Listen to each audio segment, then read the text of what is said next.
I used to think the scariest thing about what happened to my sister was the 3 weeks she was missing. I was wrong.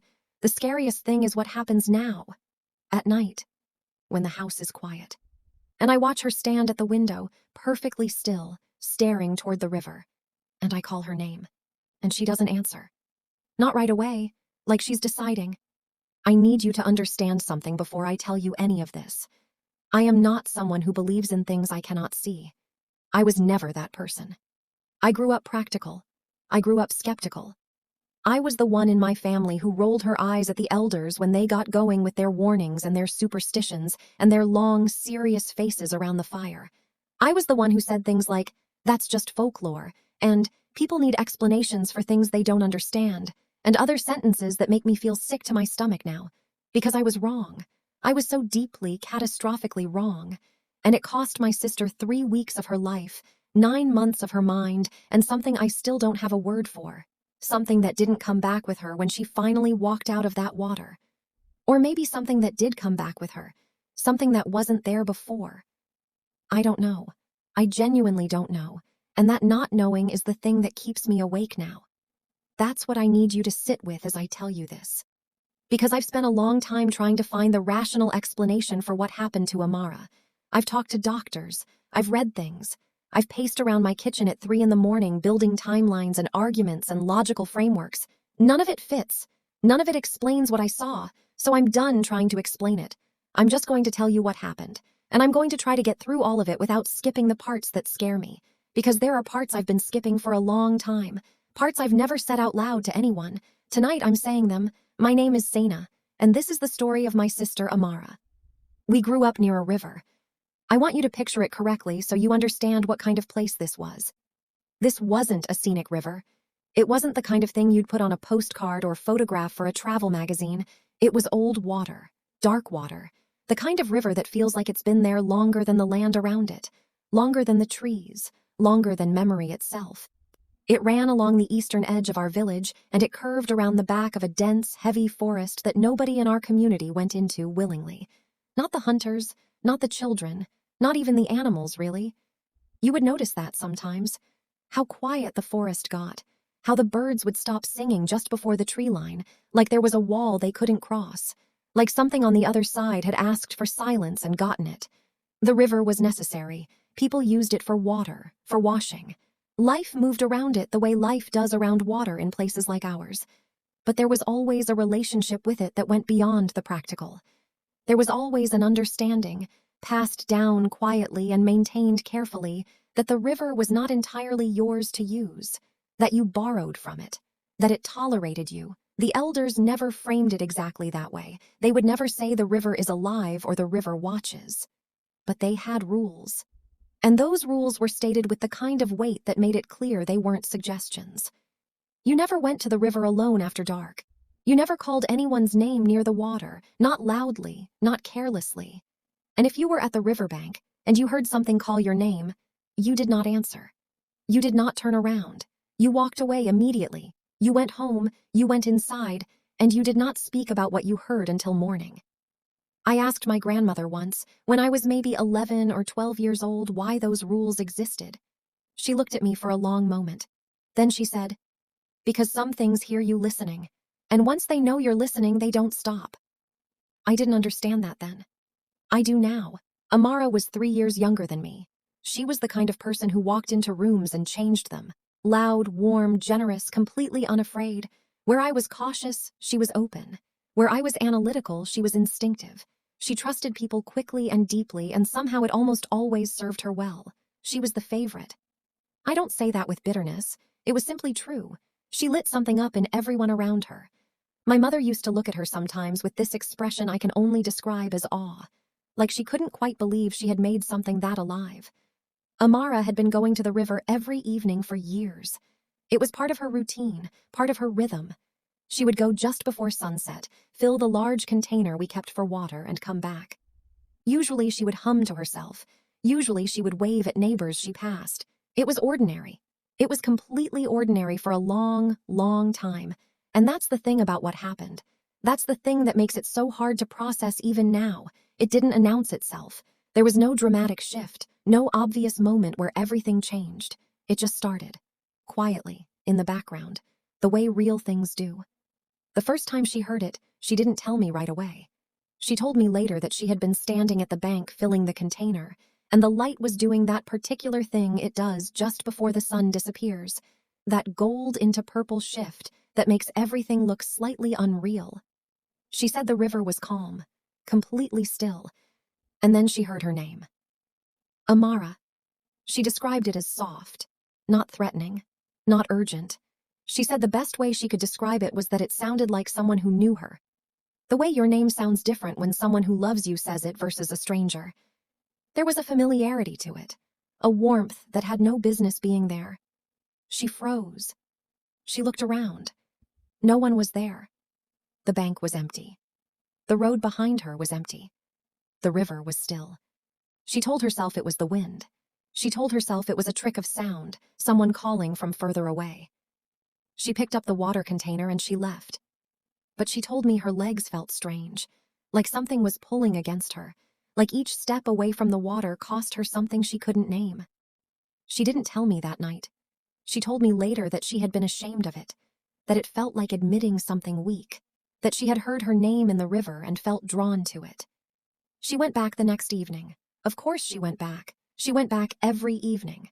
That was her routine, and she was not going to let a strange sound change her routine, because that would mean taking it seriously, and taking it seriously meant accepting something she wasn't ready to accept. The second time, it happened again. Same time, same stillness, same voice, but this time she told me it was closer and warmer. She described it as feeling like the sound was right behind her, like someone had leaned in close and said her name quietly into the back of her neck. She turned around. Nothing. But the water was moving. Not in the way water moves from current or wind. She said it was moving wrong, from underneath. Long, slow movements that pushed up against the surface from below, like something large was adjusting itself, getting comfortable, settling, watching. She left. She came home. She still didn't tell me. But I noticed something that night. I noticed that she was quieter at dinner, that she kept glancing toward the window, that when our mother asked her something, she took just a half-second too long to respond, like she was coming back from somewhere far away. I didn't ask. I should have asked. I didn't. The third night she went back again, and this time he was there. She came home and her face looked different. There was a brightness to her that was just slightly too much, like someone had turned a light up 2 degrees past comfortable. I looked at her, and something in my chest did a thing I didn't have language for, a tightening, a quiet alarm that I dismissed because I didn't want to trust it. "How was the river?" I asked her. "Fine," she said. "Same as always." She was smiling, but she said it the way people say things when they're thinking about something else entirely. I let it go. I shouldn't have let it go. It was almost 2 weeks later that she told me about him. We were in the kitchen late at night, and she had been distracted for days in that faraway way, and I had finally pushed hard enough that she sat down and looked at me and said, "I met someone." I remember thinking that was good news. I was relieved. That relief did not last long. "Near the river?" I said, because something made me ask. She paused, just briefly. "Yes." "Who is he? Where is he from?" "He is from nearby," she said. "He moves around." "What does he do?" Another pause. Slightly longer. "He takes care of things." "What does that mean, Amara? What things?" She smiled at me, warm, genuine, completely unhelpful. "You will meet him. Don't worry." I asked her his name. She said it, and even now I find something strange about that moment. Not the name itself, which was ordinary enough, but the way she said it. Softly, almost with reverence, like a word you handle carefully. I went to bed uneasy. I told myself I was being overprotective. I told myself I was projecting. But I couldn't sleep, and at some point in the deep middle of the night I got up for water, and I passed Amara's room, and her door was slightly open, and I heard her. She was talking. Quietly, almost whispering, that particular cadence of someone having a full conversation. I pushed the door open a little further. She was alone. She was lying in her bed, eyes open, staring at the ceiling, talking in a low, steady voice. Not praying. It wasn't that rhythm. She was talking to someone. Question and response, pause and reply, like a phone call except she had nothing in her hands. "Amara," I said. She went silent instantly. Then she turned her head and looked at me, and her expression was perfectly composed, perfectly calm. "I was just thinking out loud," she said. "That is not what thinking out loud sounds like," I said. She smiled again. "Go to sleep, Sina. Stop worrying." I went back to my room. I lay there in the dark, and I listened to the house and the night. And I want to tell you that what kept me awake was a rational concern about my sister's mental health, or a sisterly worry about a new relationship. But what actually kept me awake was something else. It was the smell. Coming from her room, or maybe from somewhere else. I couldn't tell. But it filled the hallway just faintly. Damp. Cold. Like the air above a river at night. In the middle of my house. With every door and window closed. I met him 3 weeks after she first mentioned him. I want to be careful about how I describe this, because I've told this part before to people who look at me like I'm exaggerating, like grief or fear is coloring my memory. So I'm going to stick as close to what I actually observed as I possibly can, and I'll let you decide what it means. He was tall. That was the first thing. Unusually tall, and with a quality to his stillness that I noticed immediately, the way you notice a wrong note in a familiar song. He wasn't fidgeting. He wasn't doing any of the small, unconscious movements that people do when they're standing and existing in the world. He was just still, completely. He was dressed in white, all white, which shouldn't have been remarkable, but was, because we had been outside and the ground was soft from rain, and Amara had mud on her sandals, and he had nothing on his clothing. Nothing. Like the dirt had decided not to touch him. He smiled when Amara introduced me, and that smile I have thought about more times than I can count. It wasn't cold. It wasn't threatening. It was technically a perfectly warm, welcoming, appropriate smile, but it landed wrong. Like the warmth was in the right place, but the source was off. The way a fire in a fireplace is warm, but a fire in the middle of a room is a different thing entirely. I put out my hand and he took it. His hand was cool. Not cold in the way you would notice immediately, not the cold of a winter morning. More like the cold of something that had never quite learned how to maintain warmth. Like the heat had never been there to begin with. We made conversation. He was perfectly articulate, intelligent. He asked me questions about myself that were oddly specific for someone I had just met, and I noticed that but couldn't say it felt hostile, just precise, like he already knew the answers and was curious whether I'd give them correctly. At one point, Amara went inside briefly to get something, and he and I stood alone, and I looked at him directly in the eyes, and I almost looked away immediately. I didn't. I made myself hold it. His eyes were dark, very dark, and the irises were just slightly too large. And in the low light of the late afternoon, they caught the sun in a way that human eyes do not catch it. There was a sheen to them, a depth, like looking at something not on the surface but beneath it, like looking at something through water. When Amara came back outside, the expression on his face was acquisitive, like someone checking on a possession, like someone counting inventory. I made an excuse and left before dinner. I drove home and sat in my car for a long time, and I called my mother. "Have you met him?" I asked. "Once," she said. "And?" There was a long silence. "He is very polite," she said finally. "That is not what I asked." Another silence.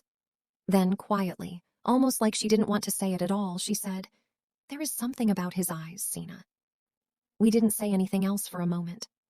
"I know," I said. "She loves him," my mother said. And the way she said it was not happy. It was exhausted, like someone describing a diagnosis. Amara had been seeing him for about 6 weeks when I noticed the first change. I was visiting her, and we were sitting together on the back step in the evening, and she reached past me for something and her arm brushed mine. She was cold. Not the chill you get from air conditioning or a cool evening. Actually, significantly, abnormally cold. The kind of cold that registers wrong, that makes your body pull back without your permission. "Are you feeling okay?" I said. "I am fine," she said. "Why?" "You are cold. You feel really cold." She looked at her own arm like she was considering it from a distance. "I am always cold lately," she said, and she said it almost pleasantly, like it was an interesting observation about herself rather than something to be concerned about. "He is always cold too. Maybe it is contagious." And she laughed. I did not laugh. I was looking at her skin now that I was paying attention. It was smoother than it used to be. Not in the way good skin looks smooth, but in a way that was difficult to define. Like texture was being removed. Like the small, natural variations of human skin were flattening out, very gradually, becoming uniform and even and slightly unnatural. "Are you sleeping?" I asked. "Yes." "Are you eating?" "Yes." "Are you spending a lot of time near the water?" She looked at me for a moment. Something moved behind her eyes, quick, and then gone. "We go there sometimes. He likes the river." Of course he does, I thought. Of course he does. It was my mother who first told me about the sounds. She called me early one morning and she was trying to sound measured, but I could hear the thing under her voice, that frequency of suppressed fear that mothers try not to pass to their children and never fully succeed at hiding. "Something is happening at night," she said. "In Amara's room." "What do you mean?" "Sounds," she said. "We hear sounds." I waited. "Like hissing," she said quietly, like even saying the word cost something. "Low, rhythmic, and I go to her room and I open the door and it stops, and she is just there, lying in her bed, looking at the ceiling, wide awake, smiling." "Has she said anything about it?" "She says she doesn't know what I am talking about. She says she is sleeping fine." "Mama, is it possible it is coming from outside? An animal? Something?" "Sina." Her voice was flat. "I have lived in this house for 30 years. I know what comes from outside." I went that weekend, and I can tell you honestly that the house felt different. Not dramatically, not in some obvious theatrical way, but there was a quality to the air that I noticed the moment I walked through the door. Heavier.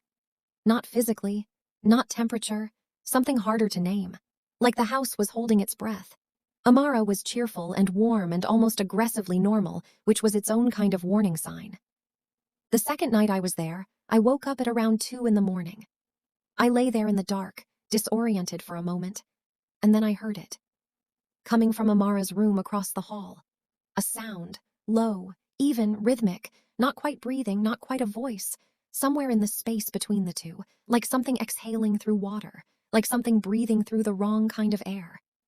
I lay very still, and I listened. It went on for a long time.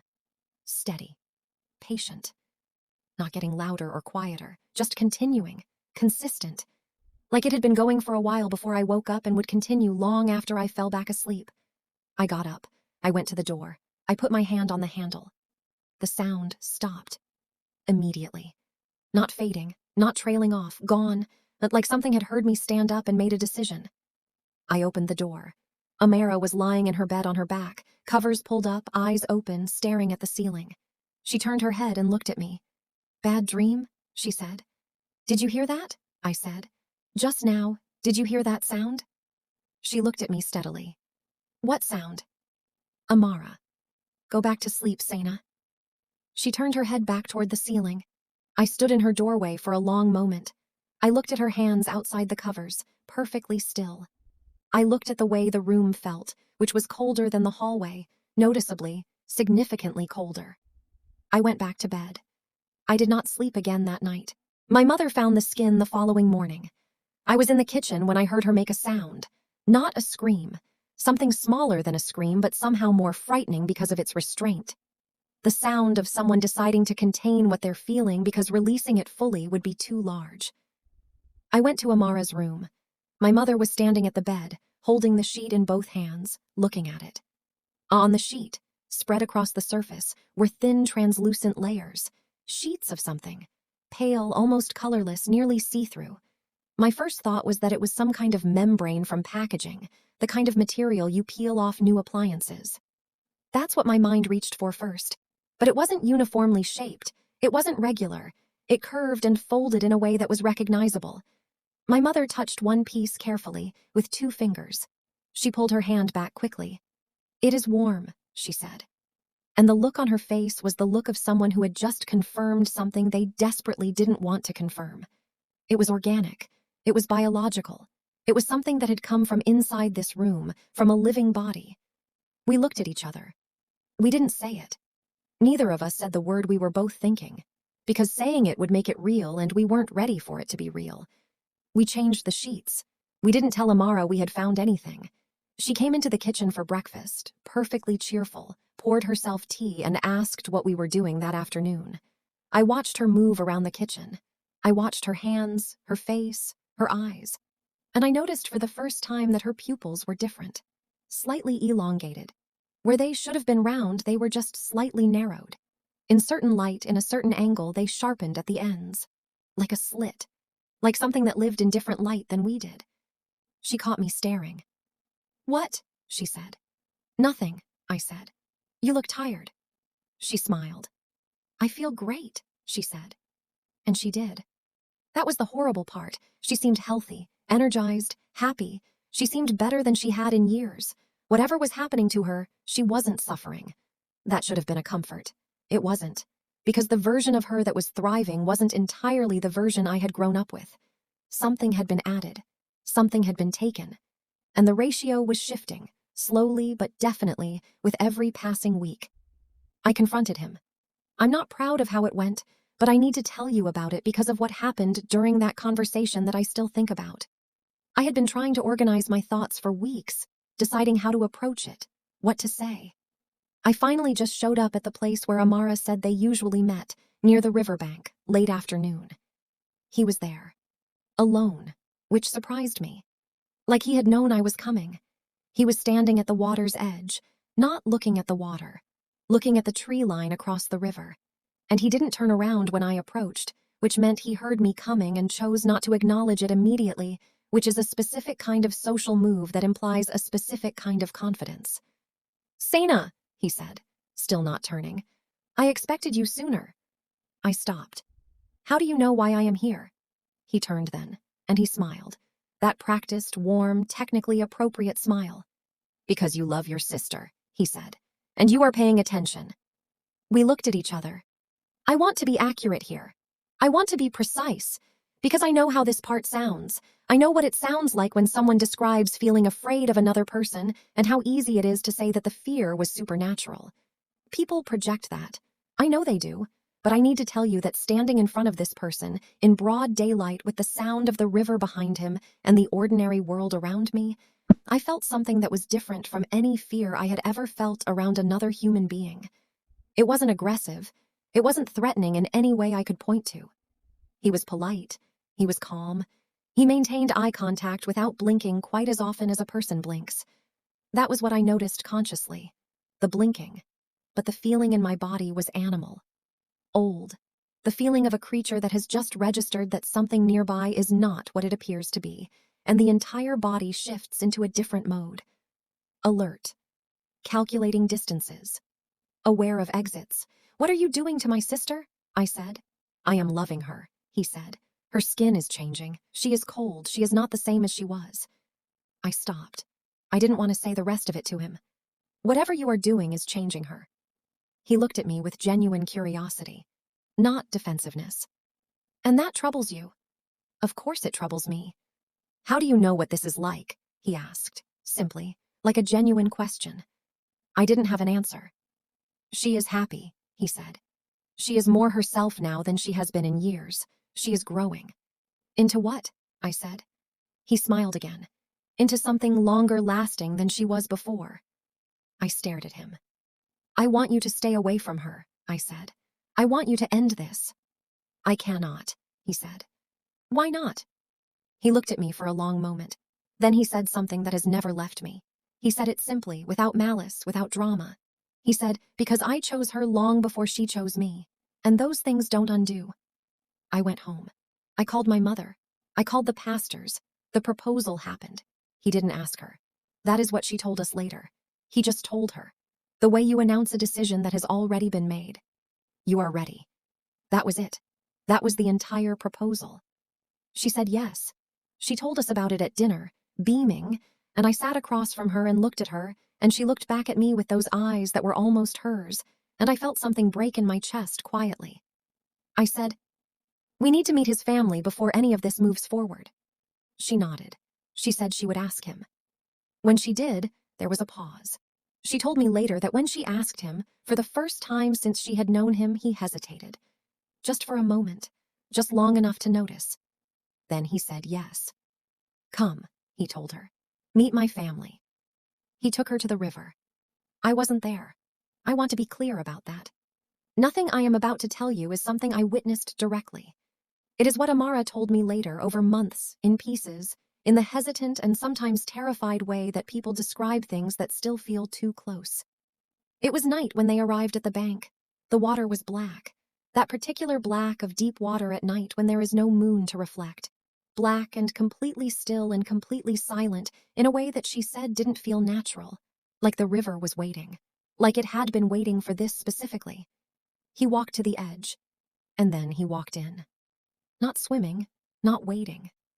She said the water didn't behave the way water behaves. It didn't push back against him or resist him. It received him. Like it recognized him. Like it had been holding a space open. He walked until the water was at his waist, and then he turned around and looked back at her. And he held out his hand. She said she knew in that moment that she had a choice. She could feel it in the way the air sat, the weight of the moment. She stood there for a moment. And then she walked in. She said the water was warm, not cold. Warm, which was wrong, which was the first clear sign that she was not in ordinary water anymore. And then she went under. And she stops here every time she gets to this part. She stops and she breathes. And then she says she cannot describe what was on the other side in a way that makes sense in this language.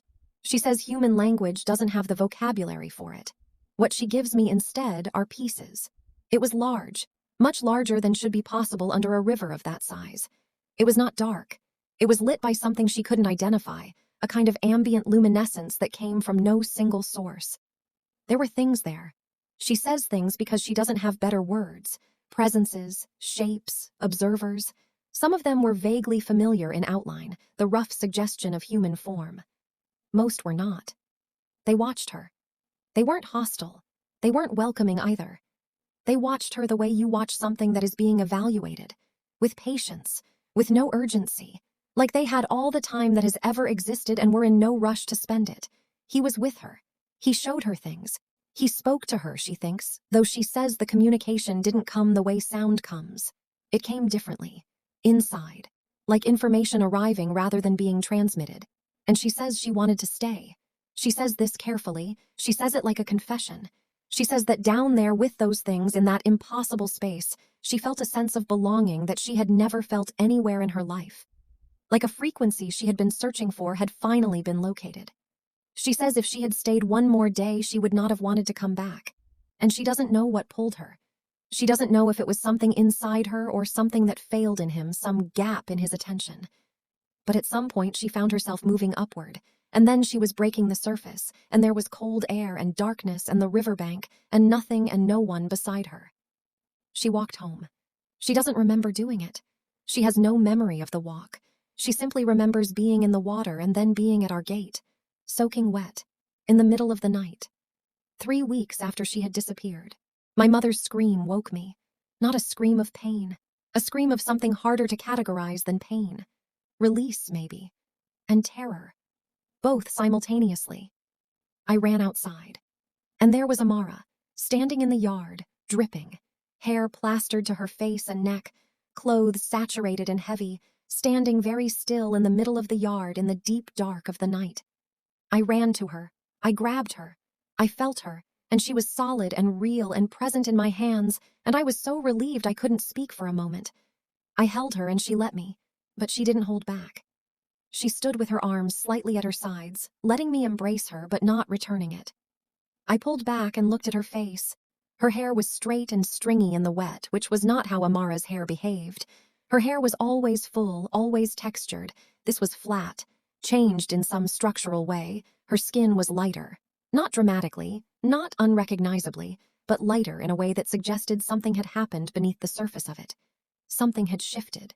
And her eyes, in the dark of the yard, in the very low light of that hour, caught the ambient light from the distant street lamp. They reflected it, like an animal's eyes reflect light in the dark, like something that had evolved to see in places where light didn't reach. I looked at her, and she looked back at me, and she didn't say anything. "Amara," I said. She said nothing. "Amara, say something." She looked at me for a long moment, and then she smiled. And I tell you honestly, in all my years, in everything that happened before, and everything that has happened since, That smile is the thing that lives nearest to the surface in my memory of those months, because it was almost exactly Amara's smile. Almost. But there was something behind it that her smile never had before. Something patient. Something old. Something that didn't need the moment to be anything other than what it was. She didn't speak that night. She didn't speak the next morning. She didn't speak for 3 months. The silence moved into our family like a fourth occupant. Amara was present. She sat at meals. She moved through the house. She appeared to be functioning, eating when food was placed before her, sleeping, existing. But she said nothing. And the disappearances started. Every night she was gone. My mother started locking doors, then windows, then she bought a padlock for the gate, something she had never done in 30 years in that house. It didn't matter.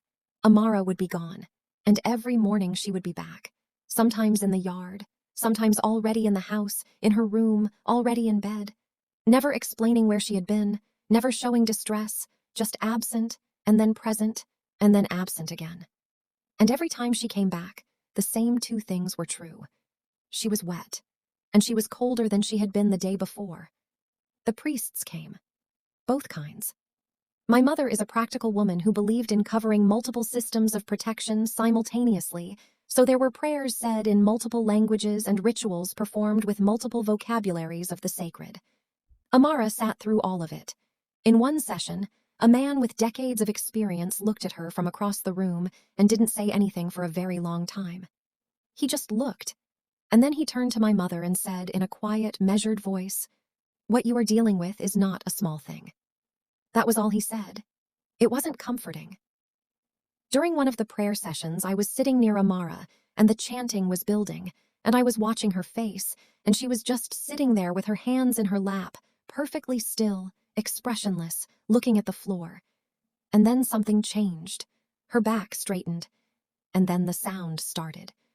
Not from her throat exactly, or not only from her throat, from somewhere deeper, something that vibrated in the room the way sound from a speaker inside a wall vibrates differently from sound in open air. A hiss, low and long and perfectly steady. Her head came up, and her eyes were not her eyes in that moment. I want to be careful. I want to be measured. I want to be responsible about this part. But I am telling you what I saw. They were open wider than they should have been. The pupils had collapsed to thin vertical slits, and they were moving, not following anything in the room, moving on their own, slow and independent, like eyes that didn't need to track because they were perceiving things by different means. Her body twisted, her spine curved in a direction that spines don't curve, and her hands splayed flat on the floor and her head fell back, and the sound coming from her got louder and then cut off, absolutely and completely, all at once. And she sat back up. And her eyes were hers again, and she looked around the room like someone coming out of a brief nap, slightly dazed, slightly confused about the context. She had no memory of any of it. And then there was what I saw on the 3rd night of prayer. I have never told anyone this part.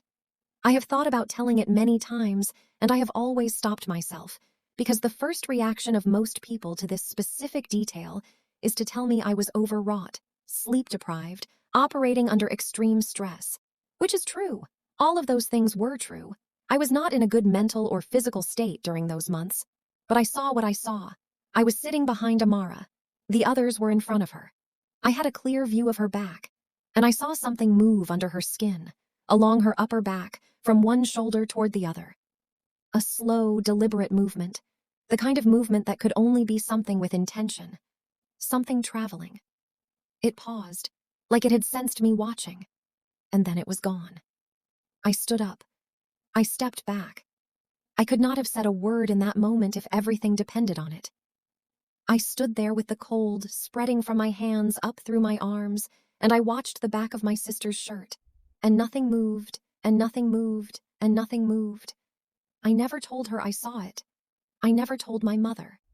I am telling it now for the first time, and I am telling it because it connects to what Amara said later when she finally started talking about what she had felt during those months, about what had been with her. She said she was not alone. Not ever. Not even in the moments when she appeared to be. 9 months. That is how long the process took. 9 months from the night she came back to the night she finally seemed mostly like herself again. The skin returned to its natural tone, slowly, unevenly over weeks, the melanin coming back like tide returning to a beach. Her hair fell out first, all of it, completely, which was devastating in a particular and quiet way. And then it grew back.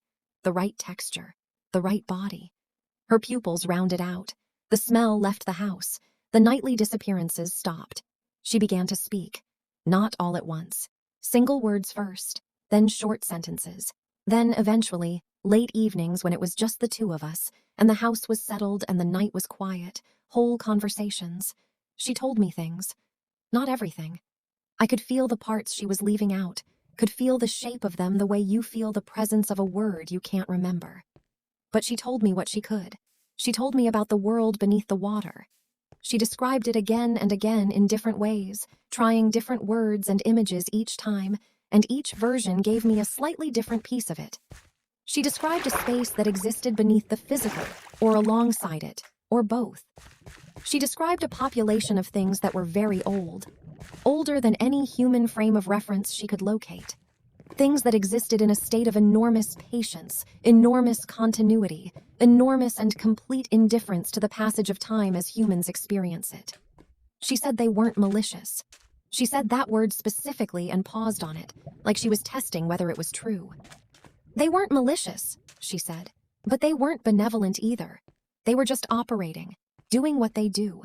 And what they do is notice things, and want things, and take things. I asked her about him. About the man. She was quiet for a while. He wasn't a man, she said finally. I knew that before I went in. I think I knew before I ever saw him. I think part of me that I didn't have access to knew from the first time I heard my name. What was he? She looked at the table. Something that learned to look like us. Something that studied us closely enough to pass. But wearing it the way you would wear a coat. Something underneath that the coat doesn't reach. What did he want with you? She considered this for a long time. He wanted me to stop being what I was, to start being something else, something that could live in both places, something that could cross. I think there are people down there who used to be human. I think that is what they were building me toward. I sat with that. You said if you had stayed one more day. I would not have come back, she said. Yes. What stopped you? She looked at me. She didn't answer. And I still don't know. And I have stopped asking, because the look on her face when I ask is a look that has something in it I don't want to fully examine. Like the answer is not a comfortable one, like what stopped her is not a simple thing. She is better now. That is what I tell people, and it is mostly true, and it is also one of the most complicated sentences I have ever had to hold in my body. She is back in the world. She laughs. She moves through her days with something close to her old energy.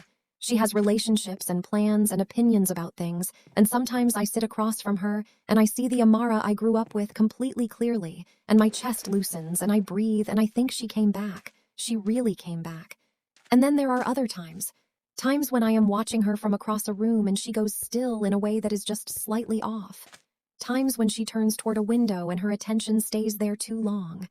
Times when she is in the middle of a sentence and pauses, like she is listening to something underneath the frequency of normal sound. Times when she wakes up in the night, and she doesn't know why. She told me, not long ago, late at night sitting at the kitchen table with tea, that sometimes in those quiet hours, she still hears it. What do you hear? I asked her. Though some part of me already knew. Some part of me that had been braced for this answer for a long time. My name, she said simply. I looked at her. The same voice? The same voice. I waited. What do you do when you hear it? I asked. She wrapped her hands around her mug. She looked into the tea. And she said, quietly, carefully, like she was confessing something she had been holding for a very long time.